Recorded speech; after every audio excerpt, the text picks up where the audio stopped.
Okay, our next speaker is someone we've heard from many times here at Sd31. It's Derek Lynn. He is a part of the Anoka County Election Integrity Team, which is created to achieve secure, transparent, and locally controlled elections in Anoka County by engaging our county, cities, school boards, civic groups, and the public. The Election Integrity Team is a group of approximately 20 highly dedicated individuals who have come together over the past 2 years because of our concerns about election integrity. We have been meeting weekly since August 2022 to discuss election reform strategies for Anoka County. Having become educated on city, county, and state election laws, we are currently networking with several county, state, and national election integrity groups with similar goals. We are working diligently towards secure, accurate, and fair elections, which is the cornerstone of a representative republic. Derek is one of the Election Integrity Team's main presenters and spokesmen.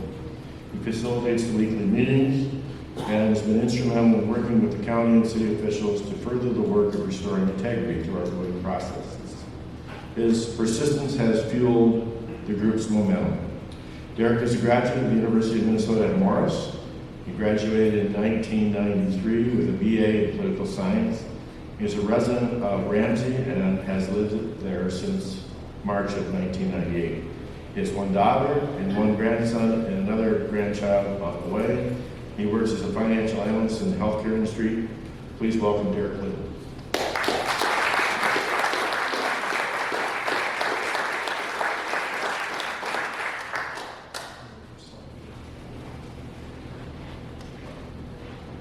Can you guys hear me okay? Thank you, Roxanne, for putting this on. I think the point I want to start off with tonight is I wasn't doing anything in politics on the night of November 3rd, 2020. I was voting, watching Fox News, and arguing with my friends, and that was about it. I wasn't doing anything. And then I saw this. I saw these numbers. I saw Biden win that election, 81 million votes, Trump gets 75 million, and in my job as a financial analyst, if something doesn't look right, we dig into it. And maybe there's an explanation. This is why the numbers turned out like that. But the more I dug into it, the more I realized we have a problem with our elections, a big problem. But I couldn't get information, I didn't have anywhere to go, it was just me sitting at home.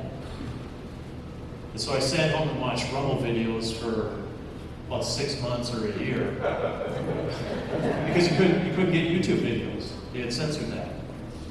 And then in March of 22, we had a national speaker come to Monticello. I rode in the car with Troy and his wife. And that's where I met two people, Brenda and Lisa. Can you raise your hands?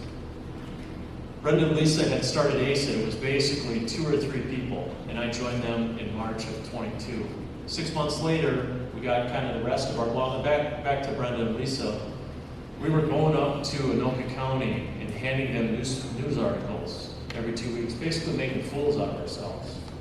But we had to do something. All we could do was that at the time. We didn't have a lot of information. 6 months later, the rest of our team started to form. ACID, can you guys raise your hand, everybody who's on ACID now? So that started in August of 22. And we've been working hard. Can you go to the next screen? We've been working hard. We were in front of the county for 9 months, and recently we've been going to the cities. Is that the, can you put it on the screen? Oh, there it is, okay. 1,273 days after the election, November 3rd, 2020, we finally got our first political win. This is from the city of Oak Grove. They voted to hand count their votes after the election. That was our first win. It took a long time, but we were determined when we got there. Is anybody here from Oak Grove tonight? Any of the commissioners? There's one. Okay. In my opinion, these people are heroes. Okay.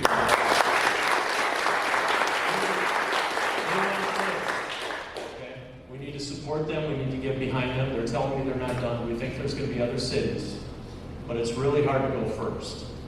And so we're going to continue to work ACID. Talking a little bit about ACET now, this group of team, or this team that we put together, we've been working together for about 18 months. We're all conservative Christians. And I admire these guys and respect these guys that are working their tails off. And this fight is just getting started. Go to the next slide, please. This is a picture of us. Is it on both screens? It's slow. Slowly open. Okay. This is a picture of us on April 29th. And in the middle of the screen is Liz Collin, the reporter from Channel 4 News. She did the fall in Minneapolis. She came out and interviewed us. She has not published that story yet, but we'll see what happens. Our team continues to grow. People just show up and say they just want to help. What I'm learning from this movement, remember I started, I wasn't doing anything in politics. I couldn't quit this team if I wanted to. I couldn't let these guys down after all the work they've done. I admire these guys. And like I said, they're working their tails off.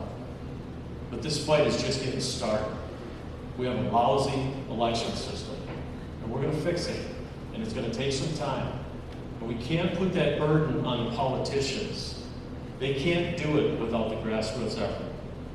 Nobody is coming to save us. Just like I had to get off the couch, and these guys got off the couch back on November 3rd, 2020. We're all going to have to get involved. And we're going to do it. They can't stop the grassroots. There's a lot of things they can stop, but they can't stop these people. Okay? That's the point I want to make, and I think that's about it. I know I'm a little short, but Thank you. perfect. Thanks for your support.